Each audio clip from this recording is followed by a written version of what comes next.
guys, it's Lenny. Today I'm doing this video in order to share with all of you what I do when I end up with razor bumps and razor burns. If you shave or even use an epilator on your legs, under your arms, bikini area, or your face if you're a guy, you probably have suffered from razor bumps or razor burns. And if you have, you know for sure how painful and bothersome this can be. So in this video, I will let you guys know some of the things that you can do in order to avoid getting these razor bumps and razor burns. And if you already have them, I will give you some ideas of things you can do in order to help soothe and alleviate them. The first step in making sure that you avoid getting razor bumps or razor burns is making sure that you shave in the shower. And if it's not in the shower, make sure that you wet the area. Some people, because they're in a rush, they tend to shave with no water whatsoever. And that is the worst thing that you can do. You have to make sure that the area that you are shaving is wet.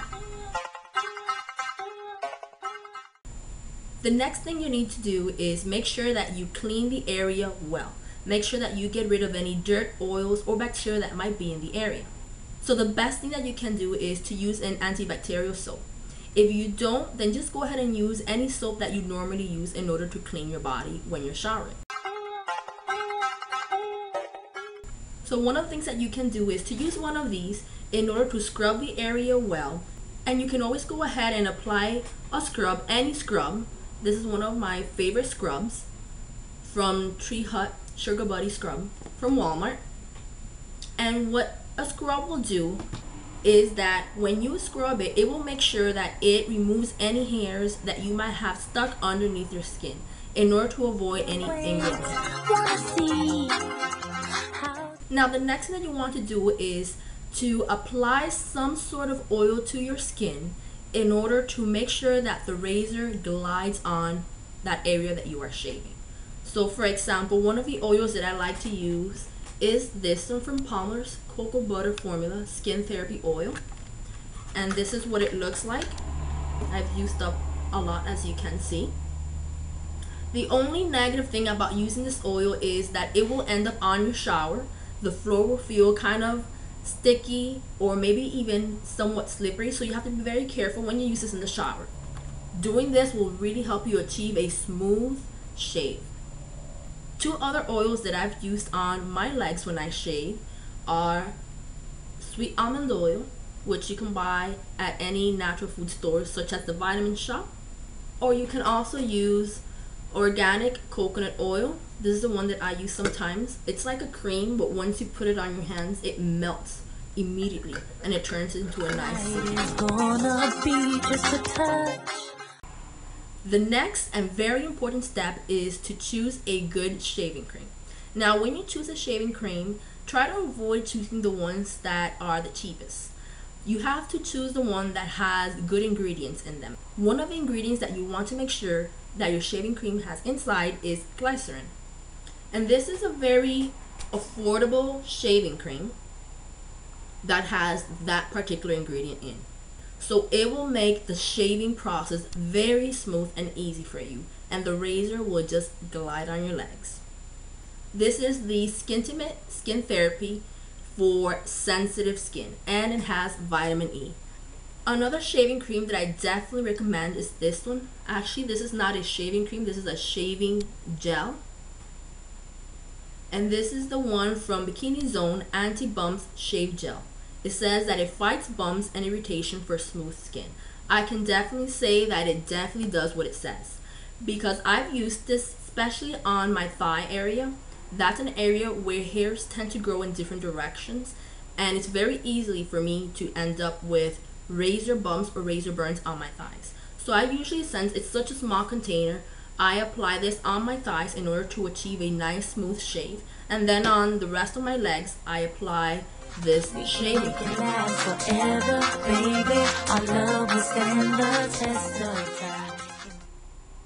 Once you already have the shaving cream on, the next step is to finally take out your razor and shave.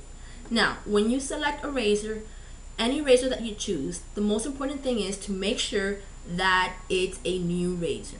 I only recommend that you use a razor 1 to 2 times and then get rid of it. Unless of course it's one of these that's a bit more expensive, You might want to use it a few more times before you change the razor, but I do not recommend that you use a razor 5, 6, or 7 times because it will stop being sharp, and that's when you will end up with razor bumps and razor burns.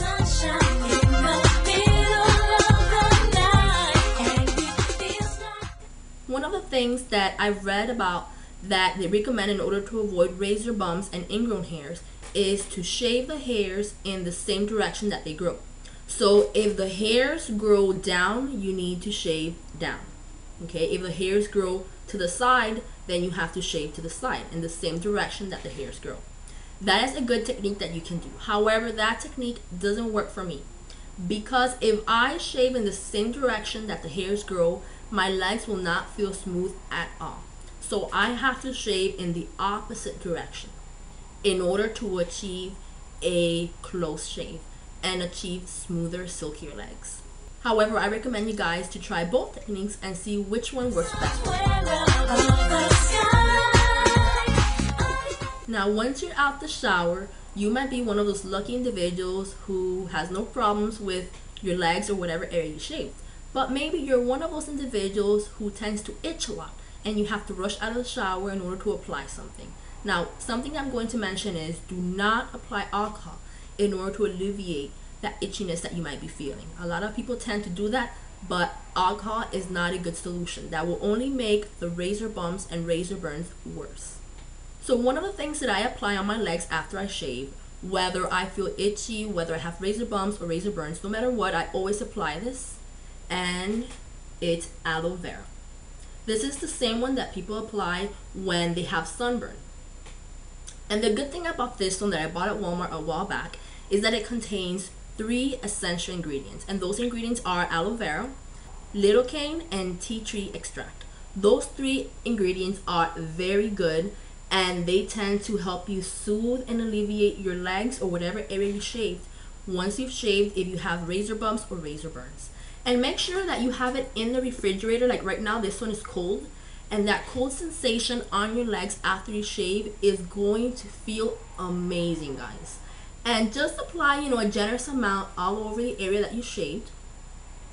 And if you want, just leave it like that for a few hours. Do not even apply any lotions or anything, because after you shave, that area might be really sensitive. So you might want to just go ahead and skip the lotion or the oils for a while and just let your skin absorb this aloe vera gel and just let it soothe. If you are still feeling uncomfortable because of the razor bumps or razor burns, go ahead and apply a little bit more throughout the day in order to help alleviate that area.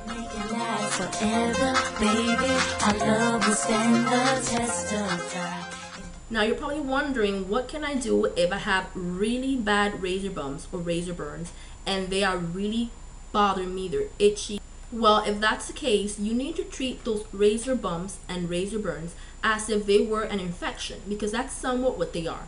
They might look pink from up close, they might look like whiteheads, and one of the things that you can apply in order to help them heal is Neosporin.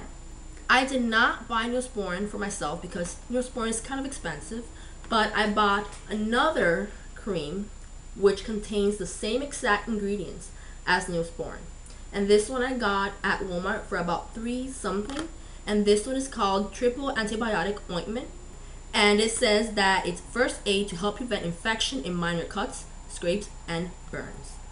So just go ahead and take this ointment, or the Neosporin if you have any, and apply it specifically on all the little razor bumps and razor burns. And this is what it looks, just like a clear cream. You're going to apply it on each razor bump and each razor burn in order to help it heal faster. One last tip that I want to share with you guys that I use when I have razor bumps or razor burns is using a tinted lotion in order to hide those bumps and burns for a while, especially if you want to go to the beach or if you want to wear a skirt or shorts and you are embarrassed of your legs because they are filled with bumps and burns. Well, you can use a lotion such as this one from Palmer's that contains a slight tint. Actually, I shouldn't say slight. It contains a lot of color in order to give your legs a nice tan. Now, I do not recommend this lotion for very, very pale people because the color will be very different from your skin. And in order for you to cover your legs, you will practically have to smother your legs in this lotion, and it will not look natural. Let me go ahead and show you guys what the color looks like. As you can see, it's kind of dark for my hand, but when I apply it on my legs, although it looks very dark here, it somewhat blends with my legs, but I have to make sure that I apply it well all over my legs so that you don't see the difference between my skin color and the lotion. But if you are somewhat darker, tanner, this will go perfectly well with your skin. Well guys, these are all of my tips for dealing with razor bumps and razor burns. I hope you guys enjoyed this video. Bye guys.